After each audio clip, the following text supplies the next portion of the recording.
Hello to everyone, and a special hello to Mom Carillo, our teacher. I am Noviros Rica Plaza, and I hope that you are all doing great today, for we are to start our discussion with the topic Lesson 5, Teaching Strategies for the Development of Emerging Literacy Skills and Teaching Resources. Specifically, to discuss the following strategies. First, pictures and objects. Second, sounds. Third, literacy and words. And the fourth one is read aloud experiences. So before we proceed to our proper discussion, let's first familiarize the objectives of this lesson. So at the end of the lesson, the students must have A. Demonstrated the different strategies in dealing with emerging literacy skills. Second, design learning materials in teaching literacy skills to preschool children. And now, allow me to introduce to all of you my group mates. So I am working with Emily Gaku, Angel Misikuya, Cheyenne Tenebroso, Rufa May Awas, Maria Claire Fajardo, Riza Mirisuelo, Jalabeb Lebitad, Rodalinda Cuyo, and Miss Mara Blas Pasiluhan. To formally start our discussion, let's first have a game. Okay, so I know that you are familiar with this kind of activity. So this activity, you need to guess the word. So as you can see, there are two words that you need to guess. Okay, so now who can give me the missing piece of letters in the two words? Any guess? Okay, very good, guys. So the answer is emergent skills. Very good. So before delving into the different strategies and resources, let us first decipher the definitions of literacy for us to easily understand the topic. Let's internalize first the common terms. So what comes in your mind when you hear the word literacy? Can I have an answer? Okay, so some may consider literacy as the ability to read and write, but for me, literacy is the ability to comprehend. And now, let's read some of the definitions of literacy from the different intellectual sources. Okay, so literacy, it is the key ability expected outcome of schooling. It is the ability to interpret, critically evaluate, and communicate messages. That is according to the International Statistic Review. We also have another definition from the Handbook of Literacy and Technology Transformation in a Post-Typographic World in 1998. According to them, literacy, it provides essential links between meanings and doings. Literacy is critical in helping us make meaning of the world around us. Literacy includes reading, writing, viewing, listening, and speaking, but it also encompasses much more. Alberta Education defines literacy as the ability, confidence, and willingness to engage with language to acquire, construct, and communicate meaning in all aspects of daily living. Our technologically driven society has expanded our notion of literacy. Today, we communicate and interact globally using multiple types of print, images, symbols, and sound, often through digital media. Literacy is socially and culturally based. People create meaning based on their language, culture, and ways of knowing. And why is literacy so important? Literacy, along with numeracy, open doors and opportunities for individuals to acquire the knowledge they need to achieve personal goals and build a better quality of life. It lays the foundation for lifelong learning and active participations in society. Literacy is essential for sharing histories, personal experiences, and stories about traditions and the past. So now, let's move forward to what is emergent literacy skills. So do you have any idea about what is emergent literacy skills? Anyone? Okay, so emergent literacy skills was being defined by Tail, Salzby, and Clay. Marie Clay in 1996 was the first one who used the term emergent literacy. Emergent literacy, according to Marie Clay, is based on an assumption that a child acquires some knowledge about language, reading, and writing even before attending any formal education. while Tail in 1982 viewed literacy as the result of children's involvement in reading activities facilitated by literate adults.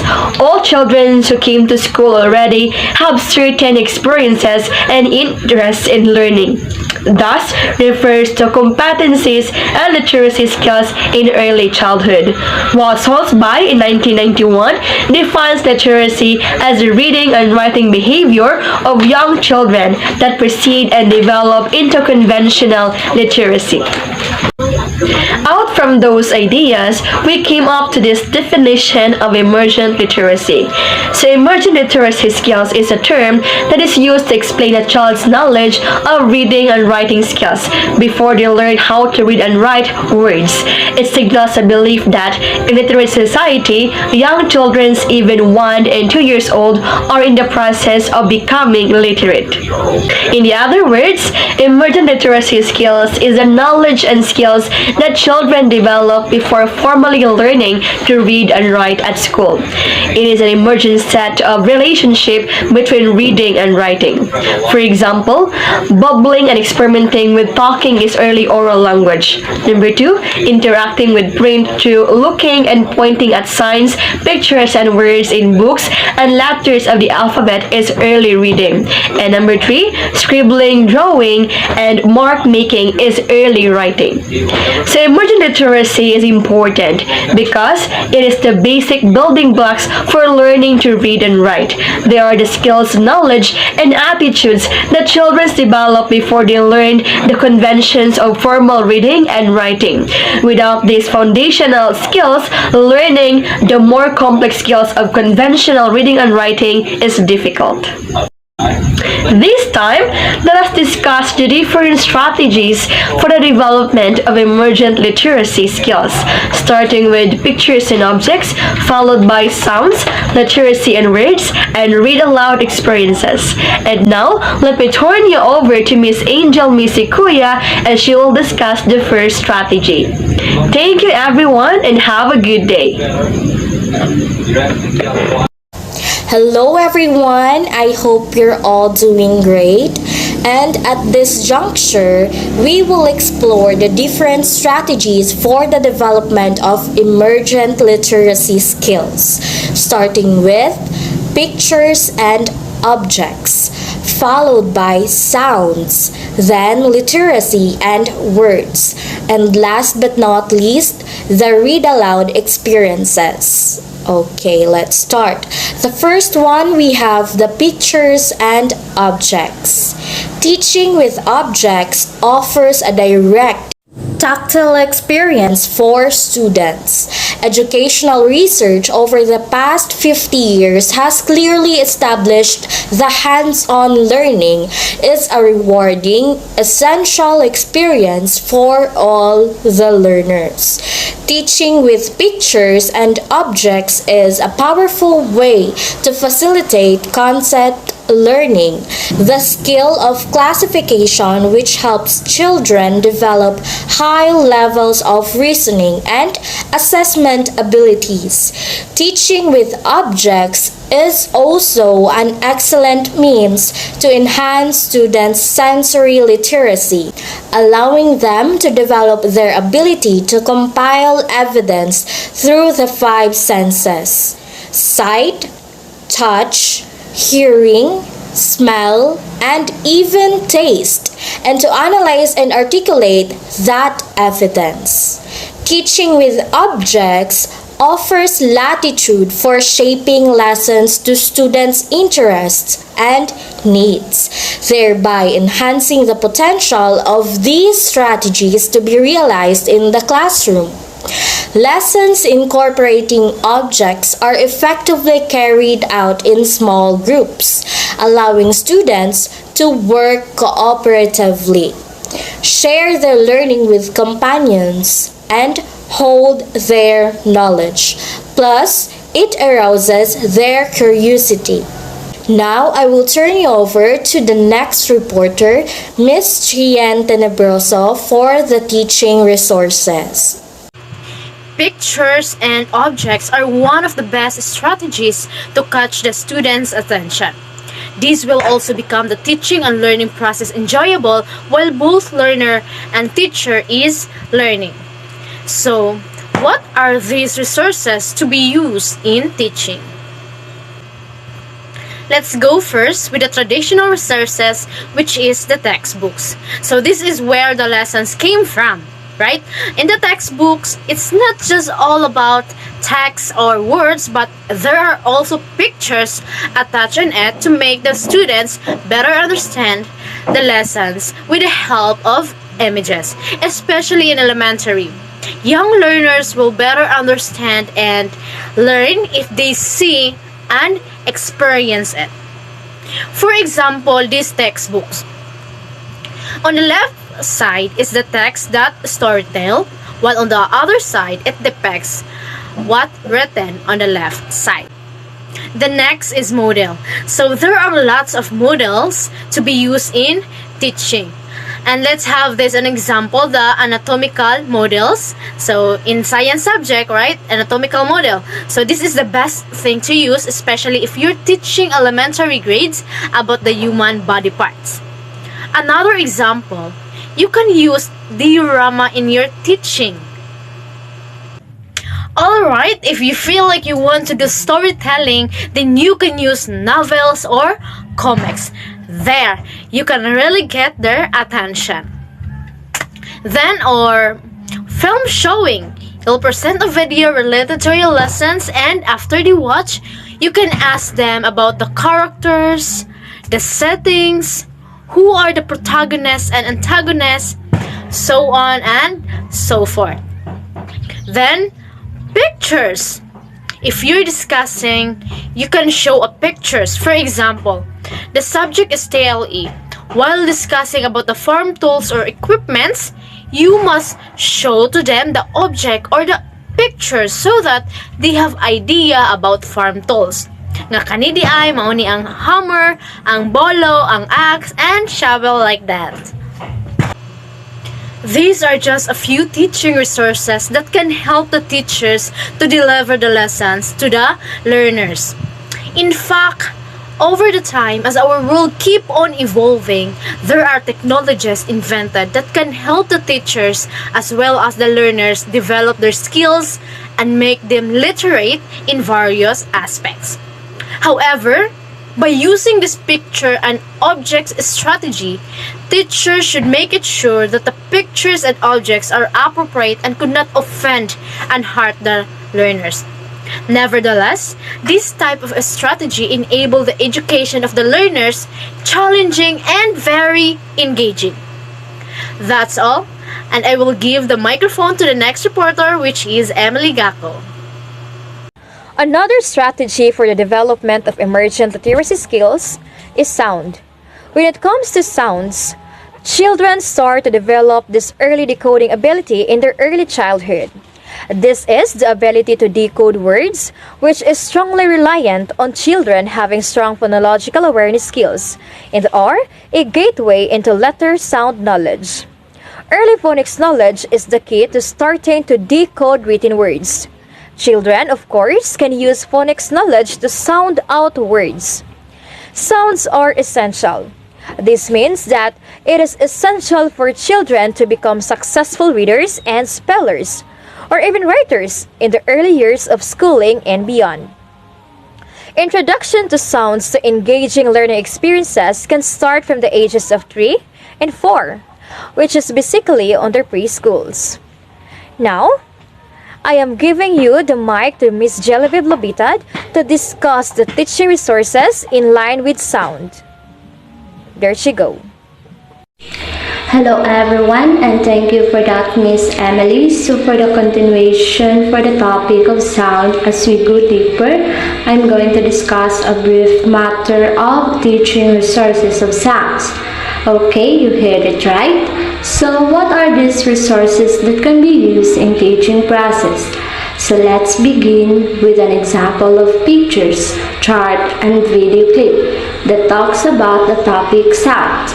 So through that instructional resources, the student can visualize what was being taught, and it is easy for them to comprehend with regards to the topic sounds. For more information about it, let's move forward to discuss it in the class about the natural sounds. It relaxes us because they are constant noises of a pleasant pitch that would mean that our brain interprets as non-threatening noises, which help reduce our fight or flight response.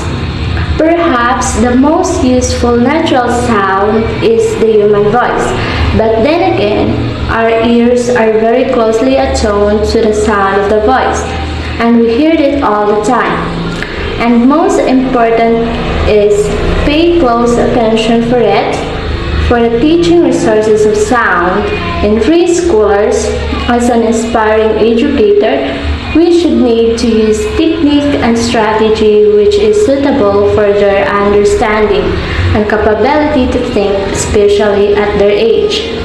For example, for this is letting them to boost their knowledge by showing a chart, picture or video clips about the topic and discuss about the sound are made up of two components, the loud sounds and soft sound. First and foremost is introducing the loud sound and soft sound. So here you can tackle the loud sound for an animals like lion, dog, horse, and the tiger. You can ask what is the sound of the dog, how about the tiger? And that is, for the soft sound is cat, pig, bird, goat, snake. You may repeat the process by asking them each sound of the animals. The student here will be able to capture which of them are soft and loud sounds. Upon showing object or animals that produces sound, in order for the preschoolers gain better understanding after the process of introducing of the two sounds, for the evaluation, you may try to have an assessment which is to identify the following as loud and soft sound.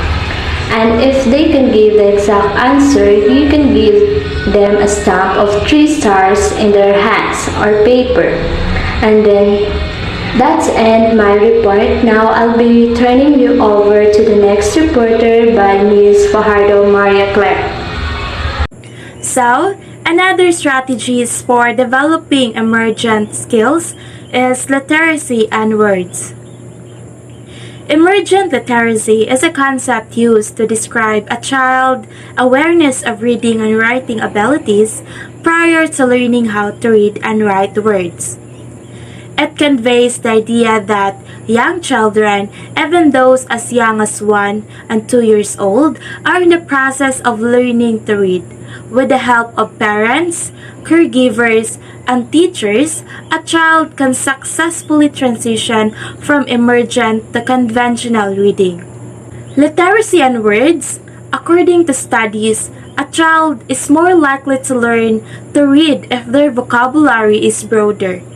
More terms kids will encounter will be the ones they are familiar with. So, when we say literacy, it is basically means the ability to read and write or the ability to comprehend.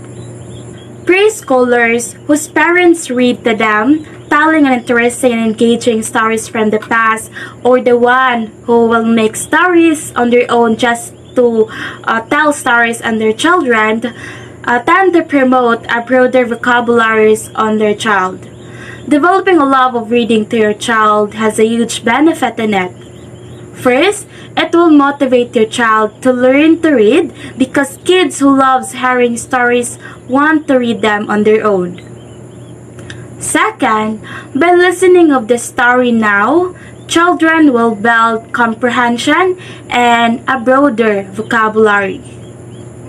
In addition to this, studies have shown that sharing stories with children helps foster parent-child bonding, reduce anxiety and tension, and improve literacy abilities.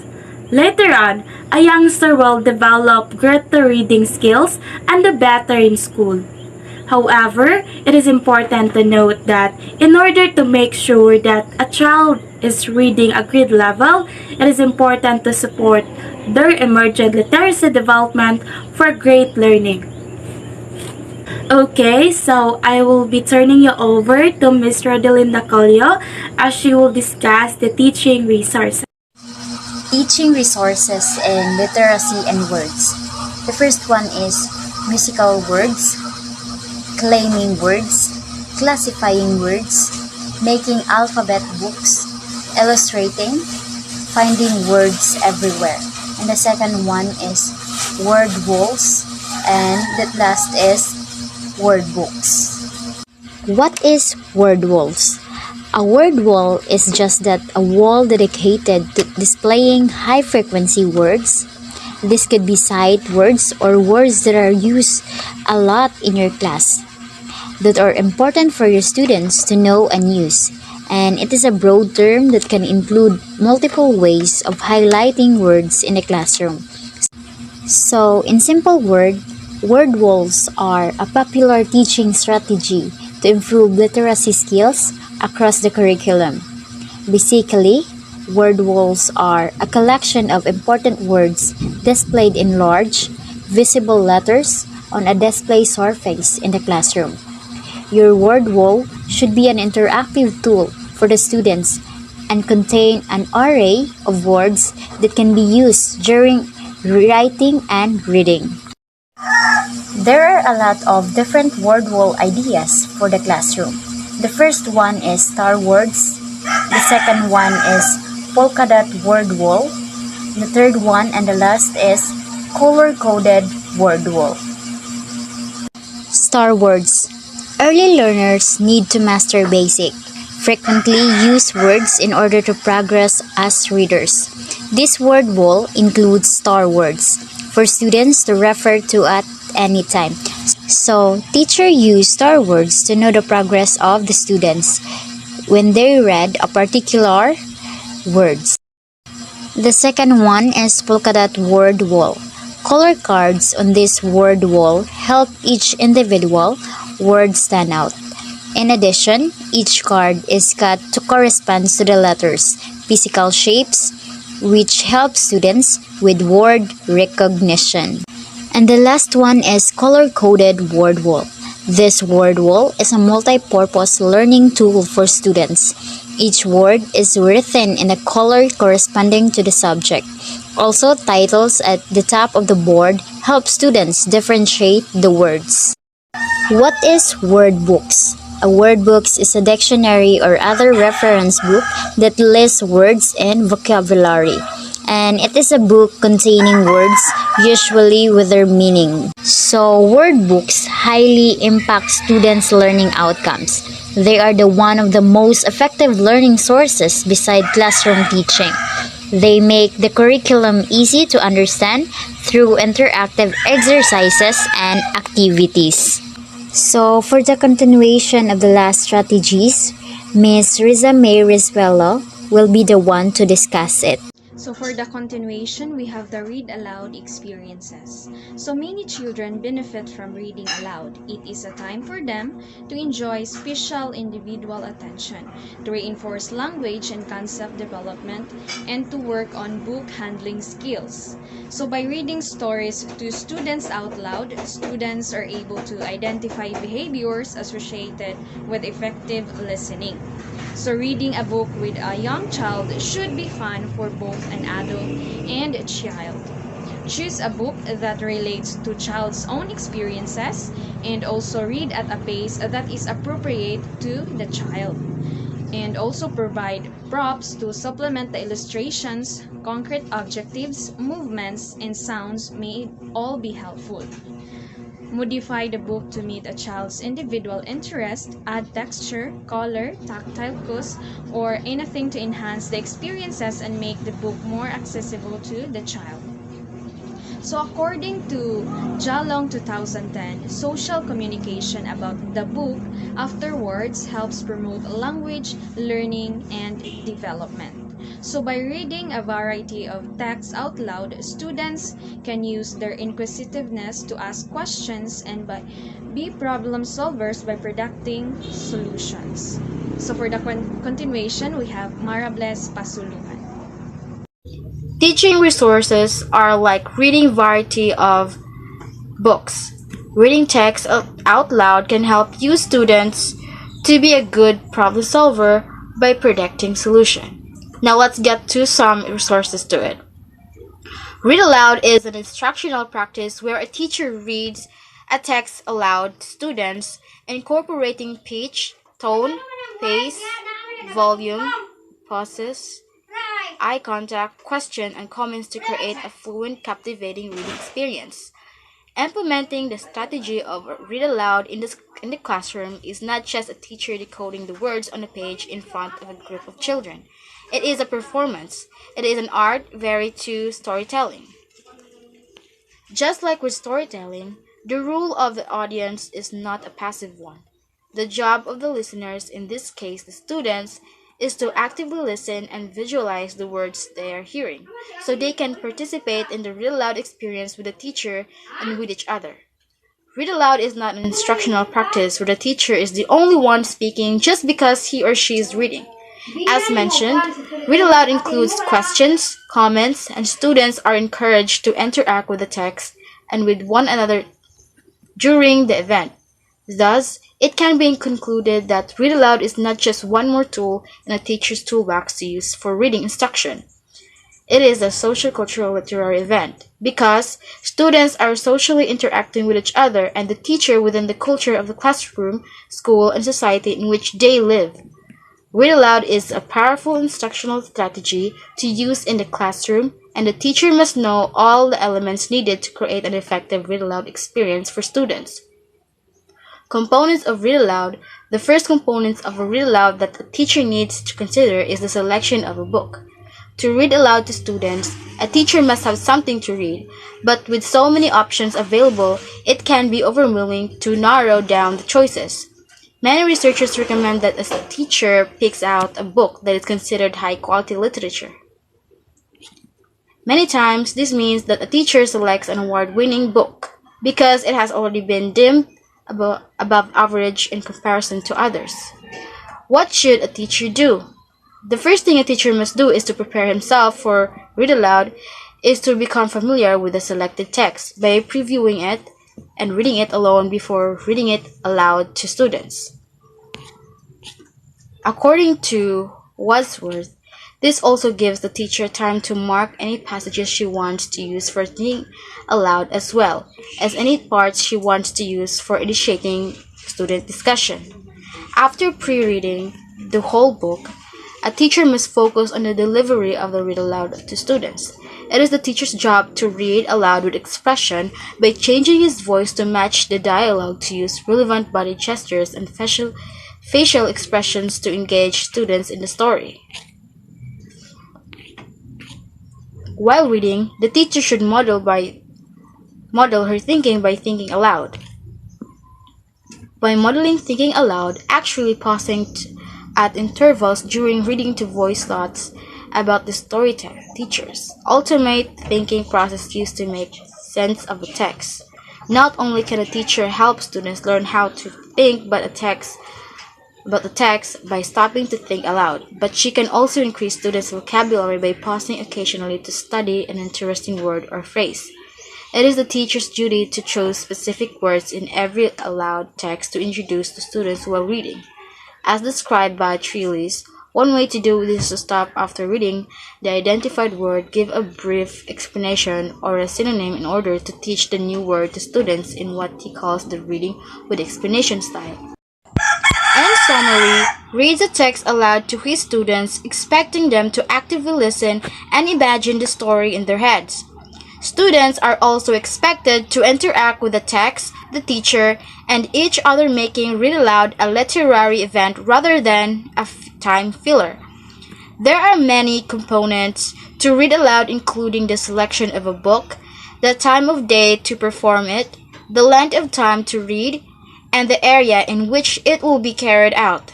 The teacher also has many duties to accomplish in order to provide a successful read aloud, like pre-reading the text, reading aloud with expression, thinking aloud, teaching new vocabulary words, asking open-minded questions, facilitating discussion, and providing time for written response.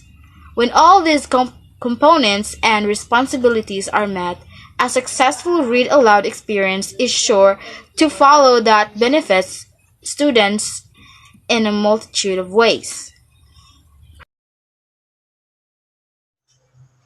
Good day, everyone. So, as my group mates clearly already discussed the strategies for the development of emergent literacy skills and teaching resources, so I am here to give the overall summary of their reporting. So, emergent literacy has three definitions from different people. Like for Mary Clay in 1996. Emergent literacy is a stages of development as a child grows. And by till 1982, it is the own initiative of a child in how to read and write. Lastly, by Salzby in 1991, emergent literacy is the development of knowledge. And out of those ideas from the different people, the emergent literacy is a term used to explain a child's knowledge of reading and writing skills before they learn how to read and write. And now, there are four strategies for the development of emergent literacy skills. These are first, pictures and objects. This strategy offers a direct tactile experiences for students. Second, sounds. It offers an ability to decode words to have a strong phonological awareness skills which are gateway into letter sound knowledge. Third is literacy and words. It also offers a larger child's vocabulary. And lastly, read aloud experiences. Students are able to identify behaviors associated with effective listening. So that's all for today, guys, and thank you for listening.